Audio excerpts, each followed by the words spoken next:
ഇവിടുത്തെ ഗ്രാമ്പീലെ കടുവയെ നമ്മൾ രാവിലെ മുതൽ നിരീക്ഷിച്ചു വരികയാണ്. അപ്പോൾ അതിന്റെ ആരോഗ്യസ്ഥിതിയിൽ വലിയ മാറ്റമൊന്നും നമുക്ക് ഇതുവരെ കാണാൻ സാധിച്ചിട്ടില്ലെങ്കിലും നമുക്ക് അതിന് ചികിത്സ കൊടുക്കുന്നതിന്റെ ഭാഗമായിട്ട് മയക്കുവെടി വെച്ചിട്ട് പിടികൂടുന്നതിനുള്ള ഒരു തീരുമാനം ആയിട്ടുണ്ട്. അപ്പോൾ അതിന്റെ ഭാഗമായിട്ട് മയക്കുവെടി വെക്കുന്നതിന് വേണ്ടിയിട്ടുള്ള ഡോക്ടർമാരും അതിന്റെ സംഘാംഗങ്ങൾ എത്തിയിട്ടുണ്ട്. RRT ടീം അംഗങ്ങൾ എല്ലാവരും സ്ഥലത്തെത്തിയിട്ടുണ്ട്. വിവിധ ഗ്രൂപ്പുകളായിട്ട് തിരിഞ്ഞിട്ട് പ്രദേശത്ത് മറ്റ് പ്രശ്നങ്ങളൊന്നും ഉണ്ടാക്കാത്ത രീതിയിൽ മയക്കുവെടി വെക്കുന്നതിനുള്ള ആദ്യത്തെ അറ്റംപ്റ്റ് ഇപ്പോൾ നമ്മൾ സ്റ്റാർട്ട് ചെയ്യുകയാണ്. ഇന്ന് നമുക്ക് ചെയ്യാൻ പറ്റുമെന്നുള്ള ഉറപ്പൊന്നുമില്ല. നമ്മളൊരു 6-6:30 മണി വരെ ട്രൈ ചെയ്യും. അതിനുശേഷം ഇന്നത്തെ ഓപ്പറേഷൻ ക്ലോസ് ചെയ്യും. അത് കഴിഞ്ഞിട്ട് ഇന്ന് സക്സസ്ഫുൾ ആയിട്ടില്ലെങ്കിൽ നോക്കിയിട്ട് കടുവയുടെ സ്ഥിതി കൂടെ നോക്കിയിട്ട് നമ്മൾ നാളെ കണ്ടിന്യൂ ചെയ്യാനാണ് തീരുമാനിച്ചിട്ടുള്ളത്.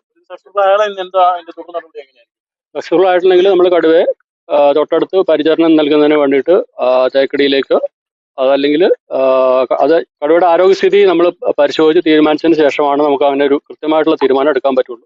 ഇപ്പോഴത്തെ തീരുമാനം അനുസരിച്ച് തേക്കടിയിലേക്ക് മാറ്റിയിട്ട് അവിടെ അതിന് വിദഗ്ധ ചികിത്സ ലഭ്യമാക്കുമെന്നാണ് തീരുമാനിച്ചിട്ടുള്ളത്.